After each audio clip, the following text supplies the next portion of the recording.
ታሪካችን የሚጀምረው ህንድ ሀገር ውስጥ ያለች ማንዱ የምትባል ትንሽዬ መንደር ውስጥ አንድ ሰው ደብዳቤ እያነበበ እያየን ነው። ደብዳቤውንም አንብቦ የተደሰተ ረዳቱን ይጠራውና የጨው ፋብሪካ መስሪያ ፍቃዱ ስለተሳካ ይህንን ደብዳቤ በፍጥነት ለዲናናት ስጠው ብሎ ይልከዋል። ይህ በእንዲህ እንዳለም የመንደሩ ጎሳ መሪ የሸክላ መስበሪያ በዓልን ለማክበር ከመንደሩ ነዋሪዎች ጋር ተሰብስበዋል። በዚህም መሃልም ዲናናትና ሚስቱ አንድ ላይ ሲመጡ የመንደሩ ነዋሪዎች ከቦት የነበረውን የጎሳ መሪን ትተውት ዲናናትን ለመቀበል ይሮጣሉ። ዲናናትም የመንደሩ ጎሳ መሪ ጋር ሄዶ የጎሳው መሪ የዚህ መንደር መሪ በሆንም ግን የመንደሩ ነዋሪዎች አንተ ያላቸው ፍቅር እስከ አምልኮ ደርሷል ብሎ ያደንቀዋል። በዚህም ምክንያት ዲናናት በመንደሩ በጣም የሚወደድና የሚከበር ሰው እንደሆነ እንረዳለን። ይህንንም እያወሩ ሳለ የዲናናት ልጅ የሆነው ቢጄ እየሮጠ ይመጣና እንዲሰበር የተሰቀለውን ሸክላን ተንጠላጥሎ ይሰብረዋል። ዲናናትም ጋር የተላከው ደብዳቤ ደርሰውና በጣም ደስ ይለዋል። በዓሉም ካለቀ በኋላ ቢጄ ከጓደኞቹ ጋር የተሸለሙትን ብር መከፋፈል ይጀምራሉ። ሆኖም ግን ከሁሉም ትልቁ የሆነው ጓደኛው ብሩን እኩል ሳያካፍላቸው ይቀራል። ቢጄም ለሁላችንም ገንዘቡ እኩል መከፋፈል አለበት ብሎ ያስብና ትልቁ ጓደኛውን ሁላችንም ጠንክረን ሰርተናል፣ ለዛ ብሩን እኩል መከፋፈል አለብን ይለዋል። ትልቁ ጓደኛውም ምንም አያገባክም ብሎ ሲመልስለት ቢጄ ተበሳይቶ ገንዘቡን እኩል ማታከፋፍል ከሆነ አለቀህም ብሎ ያስፈራራውና መጣላት ይጀምራሉ። ቢጄም ልጁን መሬት ላይ ጥሎት ሊመታው ሲል አባቱ ዲናናት ይመጣና ያስቆመዋል። ዲናናትም ምን ሆናችሁ ነው ብሎ ሲጠይቃቸው ቢጄ ልጁ ገንዘቡን እኩል ስላላከፋፈለን ነው ብሎ ይመልስለትና ዲናናት ነገሩን ችላ በማለት ተወው ይለዋል። ቢጄም በአባቱ መልስ ተናዶ እየሮጠ የመንደሩ ዛፍ ስር ተቀምጦ ማልቀስ ይጀምራል። ዲናናትም ተከትሎት አጠገቡ ይቀመጥና ቢጄን እንባ ችግርህን አይፈታልክም ብሎ ይመክረዋል። ቢጄም እና ምን እንዳደርግ ትፈልጋለህ? ገንዘቡን እኩል እንዲያከፋፍለን እጁን መሳም ነበረብኝ እንዴ? እንደውም ከዚህ በኋላ ካገኘሁት አጥንቱን ሰባብሬ ነው ማስቀምጠው ይለዋል። ዲናናትም ሳቂልና አጥንቱን ከሰበርከውስ በኋላ እሱም መልሶ ይመታካል። እንደዛ እያለም የሚያልቅ ጸብ ውስጥ ትገባላችሁ። እሱ ደግሞ የበቀል መንገድ ማንንም አይበጅም። በመጨረሻም ሁለታችሁም ነው የምትጠፉበት። ይህንንም መክረህ ፈሪ እንድትሆንና ዝም እንድትል አይደለም። እንደውም ለመንገድህ እንቅፋት የሆነበክን ሰው በሙሉ መጋፈጥ አለብክ። ግን ይህንን ጥንካሬ የምትጠቀመው በትክክለኛና በአስፈላጊ ቦታ ብቻ መሆን አለበት። ከሁሉም በላይ ደግሞ ጥንካሬክን አቅም የሌላቸው እንድታግዝበትና የሚያንቋሻቸውን ሰዎች እንዲያሸንፉ ማድረግ አለብክ። እንደዚህም ማድረግ ከቻልክ ሰዎቹ ላንተ ያላቸው ነገር ትልቅ ይሆንና ለሰዎቹ ንጉስ ትሆናቸዋለህ ብሎ ትልቅ ምክር ይመክረዋል። ወደ ቤትም እንሂድ ብሎት አንድ ላይ ዘፈን እየዘፈኑ ይመለሳሉ። የመንደሩ ጎሳም ሰራተኞቹን ልጅ ካንቻ መቼ ነው የሚመጣው ይላቸዋል። እነሱም ነገ ጧት ይመጣል ይሉትና ሰራተኞቹም እንዳሉት ካንቻ በሚቀጥለው ቀን ይመጣል። መንደሩ ጋርም እንደገባ ዲናናት የሰራውን የጨው ፋብሪካ ያዋል። መሬት ላይ የነበረን መስታወት ላይ ራሱን ተመልክቶ በልጅነቱ ጊዜ ልጆች ሴጣን ነው የምትመስለው እያሉት የሚከብዱ ቃላቶችን ሲናገሩ የነበረበትን ጊዜ አስታውሶ መስታወቱን መሰባበር ይጀምራል። አባቱን መጥቶ እንዲረጋጋ ያደርገውና ካንቻ አባቴ አትጨነቅ ተረጋግቻለሁ ብሎ ይሄዳል። ማታም ላይ ካንቻ መንደሩ ውስጥ ወዳለ መጠጥ ቤት ይሄድና እዚያ ያሉትን ሰዎችን ውሃ ውስጥ ለረጅም ጊዜ በቆየ የሚል የውርርድ ጨዋታ ማጫወት ይጀምራል። አንደኛውም ሰው ውሃ ውስጥ ሲገባ ካንቻ ጭንቅላቱን ይዞት እንዳይወጣ ያደርጋል። በዚህም ሰዓት ላይ ዲናናት መጥቶ ሰውየውን እንዲለቀው ያደርገውና ለምንድን ነው እንደዚህ የምታደርገው? የሰዎች ህይወት እኮ ከገንዘብክ ይልቅ ዋጋ አላቸው ይለዋል። ካንቻም ገንዘብ የሌለበት ህይወት ዋጋ የለውም፣ ያለ ገንዘብም ህይወትን መቀየር አይቻልም። አንተም እስኪ ይህን ገንዘብ ያዘውና እንዴት ደስታ እንደሚሰጥክ ታየዋለክ። ነዋሪዎቹን በገንዘቤ ምክንያት ያከብሩኛልም ይወዱኛል፣ በገንዘቤም እንደ ንጉስ እንዲኖሩ አደርጋቸዋለሁ። ለዛም ነው ከብዙ ዓመታት በኋላ ወደ መንደሩ የተመለስኩት። እዚህም የመጣሁበት ዋነኛ ምክንያት የጨው ፋብሪካ ልከፍት ነው። አንተ እንደከፈትኩ አይነት ትንሽ ሳይሆን የኔ ትልቅ ስለሆነ ከዚህ መንደሮችም አልፎ ለብዙ መንደሮች የሚበቃ ነው ይለዋል። ካንቻም በዚህ ንግግሩ እዛ ያሉት ነዋሪዎች ህይወታችን ሊቀየር ነው በማለት ጓጉተው ለካንቻ ያጨበጭቡለታል። ካንቻም ቀጥሎ ይህ ፋብሪካ ግዙፍ ስለሆነ ለመገንባት በጣም ብዙ መሬትን ይፈልጋል። መሬታችሁንም ስጡኝና ፋብሪካው ከተገነባ በኋላ ፋብሪካው የሚያመጣው ትርፍ ብዙ ስለሚሆን ከሱ ትርፍ አካፍላቸዋለሁ፣ ለዛ እናንተም እኔም ባለጸጎች እንሆናለን ይላቸዋል። ነዋሪዎቹም በካንቻ ሀሳብ በመስማማት ለካንቻ ማጨብጨብ ይጀምራሉ። ሆኖም ግን ዲናናት ካንቻ ምንም ስላልጣመው ሙሉ የመንደሩ ነዋሪዎችን ሰብስቦ ይመክራቸዋል። ዲናናትም እናንተ እንደምትወዱኝና እኔም እንደምወዳችሁ ካወቃችሁ አሁንም ነግራችሁን ነገር መቀበል አለባችሁ። ትችላላችሁ። መሬታችሁን እንዲች ብላችሁ ለዛ እባብ ካንቻ እንዳትሰጡ። ምን መጥፎ ነገር እንደሚያደርግባቸው አናውቅም። አሁን ያለችንም የጨው ፋብሪካ በቂያችን ናት። ቀስ ብለንም ወደ ሌሎች መንደሮችም ማከፋፈል እንጀምራለን። ነገር ግን እንደዛ እንዲሆን ከኛ ብዙ ጥረትን ይፈልጋል ይላቸዋል። ካንቻም ለአባቱና ለረዳቶቹ እዚህ መንደር ውስጥ የጨው ፋብሪካ እንከፍታለን። ነገር ግን ይህ ፋብሪካ የጨው ሳይሆን የኮኬን ፋብሪካ ነው የሚሆነው። መጀመሪያም ላይ ኮኬኑ ነዋሪዎቹ በነፃ እንዲጠቀሙት እናደርጋለን። ከዛም ሱስ ከያዛቸው በኋላ በብራቸው እንዲገዙና ለእኛ እንዲታዘዙ ማድረግ እንችላለን ይላቸዋል። አንደኛው ረዳቱን መጥቶ ዲናናት የመንደሩ ነዋሪዎችን ሰብስቧቸው መሬታቸው እንዳይሰጡ እያሳመናቸው ነው ይለዋል። ካንቻም በንዴት ተሞልቶ ሰይጣናዊ ሳቅ ይስቃል። ማታም ላይ አንዲት ልጅ ዲናናት ትምህርት ቤት ውስጥ ጠርቶኛል ብላ በማሰብ ወደ ትምህርት ቤት ሄዳ ዲናናትን መፈለግ ትጀምራለች። ትምህርት ቤቱ ውስጥም የሌለው ዲናናት ከርቀት የትምህርት ቤቱን መብራት አይቶ መብራቱን ሊያጠፋው ይሄዳል። እዛም ሲደርስ ልጅቷን መሬት ላይ ደም በደም ሆና ተኝታ ያገኛትና ቪጄን ቶሎ ብሎ እናቱ እንዲጠራት ይልከዋል። ብዙም ሳይቆይም ካንቻ ከትምህርት ቤቱ ውጪ ቆሞ የመንደሩን ደውል ይደውላል። በደውሉም ምክንያት ሁሉም የመንደሩ ነዋሪዎች ወደ ትምህርት ቤቱ ይመጣሉ። ትምህርት ቤቱ ውስጥ ይገቡና የልጅቷ አባት ልጁን እንዴት እዚህ መጣሽ ብሎ ሲጠይቃት ወደ ዲናናት እየጠቆመች ትሞታለች። የመንደሩ ነዋሪዎቹም ዲናናት ነው የገደላት ብለው በማሰብ ለዲናናት የማብራሪያ እድል ሳይሰጡት ሊደበድቡት ይነሳሉ። እሱም ራሱን ለመከላከል ዱላ ቢያነሳም ካንቻ አንገቱን ይዞት ልክ መስዋዕት እንደሚደረግ በግ እየጎተተው ይሄዳል። ቪጄም አባቱን ለማዳን አቅፎት ልቀቁት ቢልም የመንደሩ ነዋሪዎች ይህ አባትህ ጨካኝና አረመኔ ነው እያሉት ከዲናናት ያስለቅቁትና ካንቻ ዛፍ ላይ ሰቅሎ ይገድለዋል። ቪጄም በጣም አድርጎ የሚወደውን አባቱን ከእናቱ ጋር ሆኖ ይቀብሩትና የዲናናት ሞት በጣም ትልቅ ጠባሳ ይፈጥርባቸዋል። የቪጄም እናት ጸንሳ ስለነበረ ካንቻ ከመንደሩ አባሯቸው ወደ ሙምባይ ከተማ ይሄዳሉ። እዛም እንደደረሱ የቪጄ እናት መጧ ይመጣና ቪጄ ሰው እንዲረዳቸው መለመን ይጀምራል። በመጨረሻም ካሊ የምትባል ልጅ ያላት እናት ልትረዳው ፈቃደኛ ሆና ወደ ቪጄ እናት ትሄዳለች። እዛም የካሊ እናት ካሊን ቪጄን ወደ ሌላ ቦታ ይዘው እንድትሄድ ታደርጋለች። ቪጄም እናቱን ብቻዋን ጥሏት መሄድ ስለማይፈልግ ለመመለስ ሲሞክር የካሊ እናት ሕፃን ሴት ልጅ ይዛ ትመጣና ቪጄን ታሳቅፈዋለች። ከብዙ ወራትም በኋላ ካንቻ ራልፍ ከሚባል ሰው ጋር ለመገናኘት በመኪናው እየሄደ ሳለ ቪጄ ካንቻን አይቶት መከተል ይጀምራል። ራልፍም ሙምባይ ከተማ ውስጥ ሕፃን ሴቶችን ያለ ፈቃዳቸው እየጠለፈ ለከተማው ሽማግሌዎች የሚሸጥ ሰው ነው። ካንቻም ራልፍ ጋር ይደርስና ማንዳ መንደር ውስጥ ከገነባው የኮኬን ፋብሪካ የኮኬን ናሙና እንዲቀምስ ይሰጠዋል። ራልፍን ኮኬኑ ከየት ነው የመጣው ብሎ ይጠይቀውና የካንቻ ረዳት ሻንታራፕ ራልፍን እሱን ያደርግልካል ኮኬኑ ከየትም ቢመጣ ዋናው ነገር ኮኬኑ እውነተኛ ምርት መሆኑ ብቻ አረጋግጥ ይለዋል። ካንቻም ኮኬኑ ሙምባይ ውስጥ መሸጥ እፈልጋለሁ፣ ለዛ አንተ ነገሮችን አመቻችልኝ ይለዋል። ራልፍም አንተ ልክ ከውጭ አስቀያሚ እንደሆንከው ከውስጥም አስቀያሚ ሰው ነክ፣ ለዛ ኮኬንክን ይዘክልኝ ሄድ አልፈልገውም ይለዋል። በዚህም ሰዓት ላይ ካንቻ ተበሳይቶ ራልፍ አጠገብ የነበረ መስታወት ይሰብረዋል። የራልፍ ሰዎችም ካንቻንን ጠረጴዛ ላይ ያስቀምጡትና ራልፍ ካንቻን ዛሬ ዝም ያልኩክ የልጄ ልደት ስለሆነ ነው፣ ነገ ግን ብትመጣ የልጄ ልደት ስላልሆነ ልገልግ እችላለሁ ብሎ ያስፈራረዋል። ይህንንም ሁሉ ነገር ቪጄ በመስኮት በኩል እያየ ነበር። ከጥቂት ቀናትም በኋላ ራልፍና ጭፍሮቹ ወደ እነ ቪጄ መንደር ይሄዳሉ። እዛም ራልፍ አንድን ሰው ከቤቱ እየገፍታተረ ካስወጣው በኋላ አንተ ነህ እኔን ለመግደል ከካንቻ ገንዘብ የተቀበልከው ብሎ ይጠይቀዋል። ሰውየውም ራልፍ እንዳይገድለው መለመንና ይቅርታ መጠየቅ ቢጀምርም ግን ራልፍ ያለምንም ርህራሄ የመንደሩ ነዋሪዎች ፊት ተኩሶ ይገለዋል። የመንደሩ ነዋሪዎችን በራልፍ ድርጊት ከባድ የሆነ ድንጋጤ ውስጥ ይገባሉ። ሆኖም ግን ፍርሃትና ድንጋጤ የማይታይበት የነበረው ቪጄ ስለነበረ ራልፍ በቪጄ ድፍረት በመደነቅ ወደ ቪጄ ይሄዳል። እዛም ቪጄን ስሙን ከጠየቀው በኋላ የቤታቸው በር ላይ ቆመችውን እህቱን አይቶት እንዴት እቺ የምታክል ልጅ እስካሁን አላየዋትም ብሎ ይገረምና ከቦታው ይሄዳል። ትንሽ ሳይቆይም ሸንዴ የሚባል የመንደሩ ፖሊስ ካንቻ ጋር ደውሎለት ራልፍን እንዲገልልክ የቀጠርከው ሰው ራልፍ ገድሎታል ይለዋል።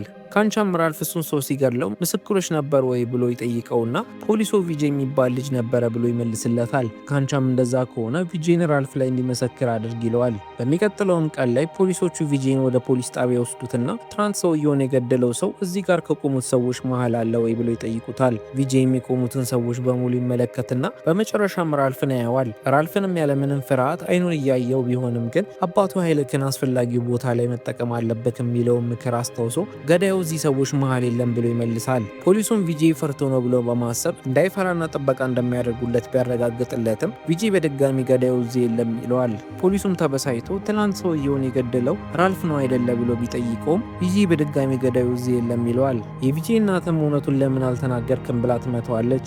እሱም እውነቱን ያልተናገርኩበት ዋነኛ ምክንያት የአባቴን ገዳይ ለመበቀል ስለምፈልግ ነው። እዛም እዚህ ያሉት ሰዎች በሙሉ ራልፍን ይፈሩታል። ለዛም ከራልፍ ጋር ብሰራ ኃይለኛ ስለመሆን ሁሉም ሰው ይፈራኛል ይላታል። እሷም እዚህ ከተማ ውስጥ አንቆይም፣ አንተንና እህትን እንደ ራልፍ አይነት ሰዎች ያሉበት ከተማ ውስጥ እንድትኖሩ ስለማልፈልግ ከተማ እንለውጣለን ትለዋለች። ይህንንም እያወሩ ሳለ ካል እየሮጠች ትመጣና ቪጄን ሸንዴ አንተን ፍለጋ እናቴን እየደበደባት ነው ትለዋለች።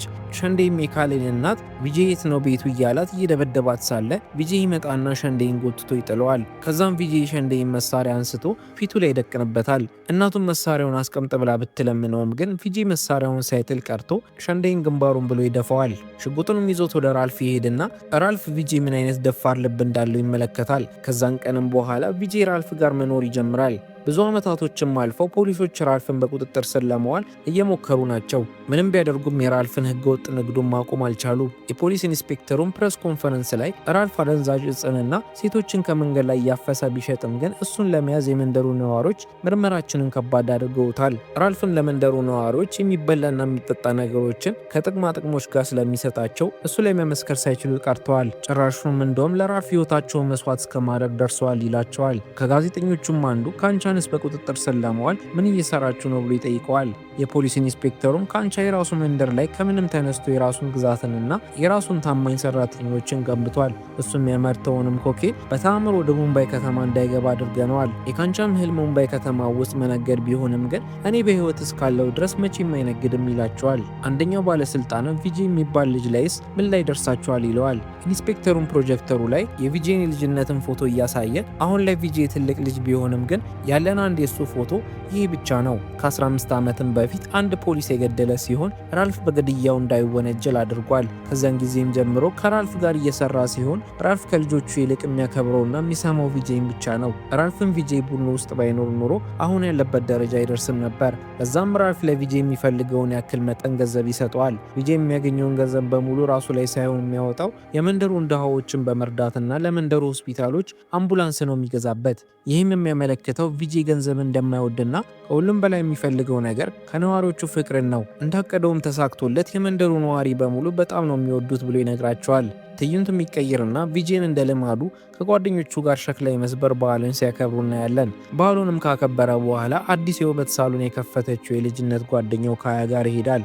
ካያም የመጀመሪያ የስራዋን ቀን ካጠናቀቀች በኋላ ካገኘችው ገንዘብ 5000 ሩፒውን ለቪጄ ተሰጠውና ያንተ ድርሻ ነው ትለዋለች። ቪጄን ብሩን አልፈልገውም ቢላትም ግን ካያ ለዚህ ሱቅ መከፈት ከግማሽ በላይ የሚሆነውን ብር አንተ ስለሆንክ የከፈልከው ገንዘቡን ውሰደው ብላ ትለምነውና ብሩን ይወስዳል። የተቀረውንም ገንዘብ የመቆጠቢያ ሳጥን ውስጥ ስታስገባ የራልፍ ልጅ የሆነው ቢጋም ገንዘቡን የምትቆጠቢው ለሰርግሽ ነው ወይ ብሎ ይጠይቃታል። እሷም አዎ ብላ መልሳለት ወደ ቪጄ ትመለከታለች። ሆነም ግን ቪጄ ቦታው ላይ ስላልነበረ እሱን መፈለግ ጀምራ አንድ ጣሪያ ላይ ታገኘዋለች። እዛም ካጠገቡ ተቀምጣ አቃለው አይምሮክ ላይ ያቀርከውን ነገር እስካላሳካክ ድረስ እንደማታገባኝ ግን እኔ ሴት ስለሆንኩኝም ለእኔ ምዘንልኝ ማግባት እኮ ፈልጋለሁ ግን አላስጨንቅክም ባለንበት እንቀጥላለሁ ብላ ታቅፏለች። በኋላ ላይ ቪጄ ወደ እናቱ ቤት ይሄድና ከርቀት እናቱንና ታናሽ እህቱን ሺካን ያያቸዋል። ሺካም የትምህርት ቤት ባን ዩኒፎርም ትለብስና ከእናቷ ጋር ከቤት ይወጣሉ። እነሱም እንደወጡ ቪጄ በየዓመቱ እንደሚያደርገው ለሺካ የልደት ስጦታዋን በራቸው ላይ ያስቀምጣል። ነገር ግን በድንገት ሺካ ቃረስታ ወደ ቤት ስትመለስ ቪጄን በራቸው ላይ ታገኘዋለች። ቪጄንም ወንድሟ እንደሆነ ስለማታቅ አንተ ነህ ይህን ሁሉ ጊዜ በልደቴ ቀን ስጦታ የምታመጣልኝ ማን እንደሆንክ ንገረኝ ትለዋለች። እሱም ወንድሟ መሆኑን መናገር ከብዶት ስጦታውን ላክ ተብዬ ነው የመጣሁት ብሏት ይሄዳል። በመንገድም ላይ ሳለ ከቤት ከመውጣቱ በፊት ከእናቱ ጋር ያወራው ትዝ ይለዋል። የዛኔም ከእናቱ ጋር ትልቅ ጭቅጭቅ ላይ ነበሩ። እናቱም ስለ አባቱ ገዳይ ባለማሰብ ህይወቱን እንዲመራ እየመከረችው ነበር። ቪጄ ግን ምንም ያክል እንደዛ ማድረግ ቢፈልግም አባቴን ገለውት እነሱ በሰላም አይኖሩም በማለት እንደሚገላቸው ይዝታል። እናቱም እንደዛ ካደረግ አንተ ዕጣ ፋንታክ ልክ እንደ አባትክ መሞት ነው ትለዋለች። እሱን ከሞትኩኝ ልሞት ግን እኔ በህይወት እያለው የአባቴ ገዳዮች በሰላም አይተኙም ይላታል። ከዛን ቀንም ጀምሮ እስካሁን ድረስ ቪጄ እቅዱን ለማሳካት እየተጣጣረ ነው። ማታም ላይ የእህቱን ልደት ከእሷ ጋር ማክበር ባለመቻሉ አዝኖ የሺካን ልጅነት ፎቶ እየተመለከተ መጠጥ መጠጣት ይጀምራል። ብዙም ሳይቆይ ካያ የሺካን ልደት ከቪጄ ጋር ለማክበር ኬክ ይዛ ትመጣለች። ቪጄም ከሀዘኑ ትንሽ የምታስታግሰው ካያ ስለሆነች ኬኩን ይዛ ስትመጣ በደስታ ይሞላና ኬኩን ይቆርሰዋል። በሚቀጥለውም ቀን ቪጄ ወደ ራልፍ ይሄዳል። እዛም የራልፍ ደንበኛ ብዙ ጊዜ አንድ ላይ ብንሰራም ግን አሁን ላይ ልጅክ ማዛር የኮኬኑን ዋጋ እጥፍ አድርጎ እየሸጠልኝ ስለሆነ ለእኔ ያዋጣኝም ይለዋል። ማዛርም ጣልቃ ገብቶ እንደዚህ ንጹህ ኮኬን ከኛ ውጭ የትም አታገኝም፣ ዋጋችን ጥራቱን ያማከለ ነው፣ ለዛ ዝም በል ብሎ እየተበሳጨ ይናገረዋል። ቪጄም ማዛር ደንበኛውን በንቀት እያወራው ስለነበረ ደንበኛውን አክብረ ካዋራው ይለውና ማዛር ተበሳይቶ አንተ ደግሞ ምን ሆነህ በማይመለከት ነገር ዝም ብለህ አትግባ ይለዋል። ደንበኛውም ራልፍን ዋጋክን በደንብ አስበህ ካውጣ፣ ገበያው ውስጥ ካንተ በጣም ዝቅተኛ ዋጋና ጥራት ያለው ኮኬን የሚሸጡ ሰዎች አሉ ይለዋል። ማዛርም በድጋሚ ደንበኛውን በንቀት ማውራት ሲጀምር ራልፍ ተናዶ በጥፊ መታውና ከዚህ በኋላ በስራ ሰዓት ኮኬን እንዳትጠቀም፣ ስራክን ከጨረስከ በኋላ እንደፈለክ መሆን ትችላለህ ይለዋል። ራልፍም ቪጄን ሙምባይ ውስጥ ከኛ ዝቅተኛ ዋጋ የሚሸጠው ሰው ማን ነው ይለዋል። ቪጄም ካንቻ ኮኬኑን ወደ ሙምባይ ያስገብቷል የሚባል ወሬ ስላለ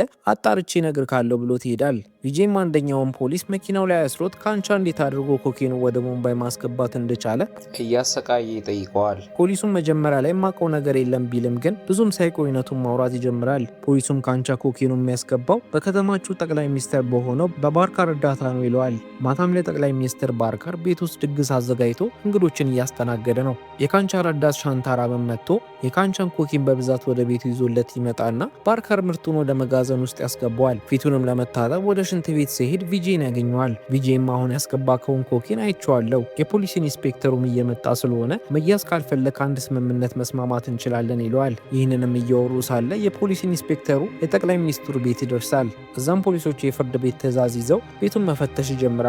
ባርካርን መጋዘን ውስጥ እንዳይገቡ የተቻለውን ቢያደርግም ግን ሊሰሙት ምንም ፍቃደኛ ስላልሆነ መጋዘኑን ይከፍቱታል። ሆኖም ግን መጋዘኑ ውስጥ ምንም አይነት ኮኬን ባለመኖሩ ባርካር ይተርፋል። በኋላ ላይ ባርካር ወደ ሻንታራም ሄዶ የተፈጠረውን ነገር ያስረዳዋል። ቪጄም ስለሆነ ፖሊሶቹን የጠራቸው እሱን ካልገደልከው በስተቀር ሰላማችንን አናገኝም ይለዋል። ሻንታራምን ቪጄን ለመግደል እያቀደ ሳለ ከየት መጣ ሳይባል ቪጄ ሻንታራምን ግድግዳ ፈንድቶ ሰብሮ ይገባል። ቪጄም መሬት ላይ ወርቆ የተንቀጠቀጠ ያለውን ሻንታራምን በቅጽበት ልገልክ እችላለሁ፣ ግን ሙሉ ሙምባይን የራሴ ማድረግ ስለምፈልግ እሱ ምኞቴ እንዳሳካ አንተና አለቃ ካንቻ ትረዱኛላችሁ። ለዛ በህይወት መቆየት የምትፈልግ ከሆነ የምልክን ነገር አድርግ፣ ለአለቃቅም ኮኬኑ ከነገ ጀምሮ ሙምባይ ውስጥ እንደሚሸጥ ንገረው ብሎት ይሄዳል። በሚቀጥለውም ቀን ላይ ራልፍ ቪጄ ካንቻ ምርት እንዳይሸጥ ስላደረገ እዛ የነበሩትን ሰዎችን ሰብስቦ ለማመስገኛ የሱ የሆኑትን 2 ግዛቶችን በስጦታ መልክ ይሰጠዋል። ከዚህም በተጨማሪ ልጁ ማዛር ሊያገባ ስለሆነ ለሰርግ ተዘጋጁ ይላቸውና በደስታ ቪጄን ባድናቆት ከፍ ማድረግ ይጀምራሉ። ሆኖም ግን ማዛር በቪጄ ስኬት በጣም ቀንቶ ስለነበረ አባቱ ራልፍን ለምን 2 ግዛቶቹን ለሱ ሰጠከው? እኔ እኮ ልጅክ ነኝ፣ ከምንም በላይም እነዚህ ግዛቶች ለኔ ነው የሚገቡኝ ይላል። ራልፍም አዎ ላንተ ነበር የሚገቡት፣ ነገር ግን አንተ ሱስክ ማቆም ካልቻልክ እኔ እንደሰጥክ አይገፋፋኝም። ቪጄ ግን ከልጅነቱ ጀምሮ ጠንክሮና ታግሎ ነው የሰራው፣ ለዛ ግዛቶቹ ለቪጄ ይገቡታል ይለዋል። ማዛርም እሺን የጠንክሬ መስራት ብጀምር እነዚህ 2 ግዛቶችን ትሰጠኛለክ ብሎ ሲጠይቀው ራልፍ አዎ ከቪጄ ቀምቼ እሰጥካለሁ፣ ቪጄም እንዳያስቸግር እንገለዋለን ይለዋል። ከቦታውም ሊሄዱ ስለነበረ የራልፍ ረዳት ለራልፍ ጫማውን ያመጣለታል። ራልፍም ጫማውን ሳያደርገው የሷን ነበረ። ጫማውንም ቪጄ እንዳደረገው ያይና ጠርቶት ይሄ ጫማዬ ነው ይለዋል። ቪጄም ይቅርታ ብሎት ጫማችን ተመሳሳይ ስለሆነ ነው ብሎት እያወራው ሳለ ማዛር ላይ ሽጉጥ ይተኮስና ጥይቱ ማዛርን እንዳያገኘው ቪጄ መሃል ላይ ይገባና ደረቱን ይመታል። ቀዶ ጥገና ተደርጎለት ጥይቱ ይወጣለታል። የፖሊስ ኢንስፔክተሩም ይመጣና ክፍል ውስጥ የነበሩትን ሰዎችን አስወጥቷቸው ቪጄን ለምን እንደዛ አደረክ ይለዋል። ቪጄም እንዴት እንደዛ አይነት ጥያቄ ትጠይቀኛለህ ሲለው ኢንስፔክተሩ የተፈጠረው ነገር ጥያቄ ስለሚፈጥር ነው፣ ምክንያቱም ሽጉጡ ሰውን የመግደል አቅም ስለሌለው የተተኮሰው ጥይት ለመግደል ሳይሆን ለመጉዳት ብቻ ነው። ከዚህ ሁሉ ጀርባም አንተ እንዳለክ እንድጠረጥር አድርጎኛል፣ ምክንያቱም እንደዛ ካደረግ ራልፍ የበለጠ አምኖክ ግዛቶቹን እንዲሰጥክ ስለፈለክ ነው። ነገር ግን መረጃ አሁን ላይ ባይኖረኝም ጥይቱ የተተኮሰበት ህንፃ ላይ የቢራ ጠርሙስ ስላገኘው የዲኤንኤ ምርመራ ውጤት እስከሚመጣ ድረስ ጊዜ ያለ ካጣጥሞ ብሎ ይሄዳል። ከተወሰኑ ቀናቶችም በኋላ የማዛር ሰርግ ይደርስና ዝግጅት ላይ ናቸው። የቤቱም ስልክ ይጠራና የራልፍ ጭፍራ ስልኩን ያነሰዋል። ከዛም የደወለው ሰው ከማዛር ጋር እንገናኝ ይለውና የራልፍ ጭፍራ ማዛርን ይጠራዋል። ቪጄም የደወለውን ሰው ዛሬ ስራ የለንም በለው ይለዋል። ስልኩን የደወለውም ሰው ማዛርን ሊገለው ስለነበረ ሰው መረጃ አለኝ ሲል ማዛር ስልኩን ለማዋራት ይሄዳል። ስልኩንም እያወራ ሳለ ቪጄ ተደብቆ የተመለከተው ነበር። ስልኩም ከተዘጋ በኋላ ማዛር እየተበሳጨ ሽጉጡን መፈለግ ይጀምራል። ማዛር ሻንታራም ነበር ሊገለኝ የነበረው ይለውና ቪጄም ተረጋጋ፣ በሰርግ ቀን እንደዚህ ማድረግ አያስፈልግም ቢለውም ግን ማዛር እሱን እስካልገደልኩት ድረስ መቼም ቢሆን አላገባም ብሎት ወደ ሻንታራም ይሄዳል። ቪጄም ማዛርን ይከተለውና ሻንታራም ቤት ይደርሳሉ። እዛም ማዛር የሻንታራምን ሰዎችን ማጥቃት ይጀምርና ሻንታራም ማምለጥ ይጀምራል። ሻንታራም ማዛርን እግሩን በሽጉጥ ይመታውና ይወርቃል። ማዛርን ቪጄን ያየውና እርዳኝ ሲለው ቪጄ ችላ ይለውና ሻንታራም ይስቅበታል። ማዛርን ቪጄና ሻንታራም ያጠመዱት ወጥመድ ውስጥ እንደገባ ይረዳና እነ ቪጄ መሳሪያ ይጀምራል። ሻንታራም ማዛር ብዙ ሳያወራ ተኩሶ ይገድለዋል። ቪጄም ሻንታራም እንዴት ባለፈው የተተኮሰበት ቦታ ላይ የቢራ ጠርሙስ ጥለቅ ትሄዳለህ ብሎ ይበሳጭበትና ጆሮ ላይ ይተኩስበታል። ከዛም ቪጄ ቀጥሎ እስካሁን ድረስ ጠቅመህ ነበረ፣ ከዚህ በኋላ ግን ስለማታስፈልገኝ መረጃ የሚባልን ነገር ማጥፋት አለብኝ ብሎ ተኩሶ ይገለዋል። ራልፍም ልጄ ሊያገባ ነው በማለት ተደስቶ እየጨፈረ ሳለ ቪጄ ማዛርን ሬሳ ይዞት ይመጣና በደስታ የተሞላው ቤት ወደ ሀዘን ይቀየራል። ራልፍም ድንጋጤውን መቋቋም ከብዶት ራሱን ይስትና ከባድ ኮማ ውስጥ ይገባል። ቪጄም በጉልበት የራልፍ ዙፋን ላይ ይቀመጣል። በመጀመሪያ የሚያደረገው ነገር ራልፍ አፍኖ ያስቀመጣቸውን ሴቶችን ወደ ቤተሰቦቻቸው መመለስ ነበር። በዚህም ድርጊቱ የመንደሩ ነዋሪዎች ትልቅ አድናቆትን ይሰጡታል። ብዙም ሳይቆይ ካንቻ ቪጄ ጋር ይደውላል። ካንቻም ይህንን ስም ሰምተከው እንደምታውቅ እርግጠኛ ነኝ ሲለው ቪጄ ንዴቱን ተቆጣጥሮት አዎ ስምክን ሰምቻለሁ፣ የምትፈልገውንም ነገር እሰጥካለሁ፣ ለዛም ስምምነት እንድናደርግ ወደ ማን እንዳመጣለሁ ይለዋል። ካንቻም እንዴት ብደፍር ነው ሻንታራምን ገለከው? ካንቻም ሊገለኝ ይችላል ብለው ያልፈራከው ይለዋል። ቪጄም ሁለታችንም የምንፈልገው ቆጥረ ነው ማንጨረሰውን ገንዘብ ማግኘት ስለሆነ የአንድ ሰው ሞትኛን ሊያስቆመን አይችልም ይለውና ካንቻ ተስማምቶ እስከሚመጣ እንደሚጠብቀው ይነግረዋል። የካንቻ ረዳትም የሆነው ሱሪያ ካንቻ ቪጄን ሻንታራምን ገሎት እንዴት ዝም እንለዋለን ይለዋል። ካንቻም ማዎ ዝም ማለት የለብንም፣ ግን ከቪጄ ጋር ስምምነቱን በስልክ መጨረስ እንችል ነበር። ነገር ግን ቪጄ ወደዚህ መንደር መምጣት ፈልጓል፣ ለዛ እሱም መልስ መጀመሪያ ማግኘት አለብን ይለዋል። እንደተጠበቀውም ቪጄ በነጋታው ወደ ማንዳ መንደር ይደርሳል። እዛም የካንቻ ሰዎች መሳሪያዎቻቸውን ታጥቀው እየጠበቁት ነበር። ቪጄም እንደደረሰ መጀመሪያ ያየው የአባቱን ትምህርት ቤት ሲሆን ትምህርት ቤቱ የድሮውን ጊዜ እንዳስታውስ ያደርገዋል።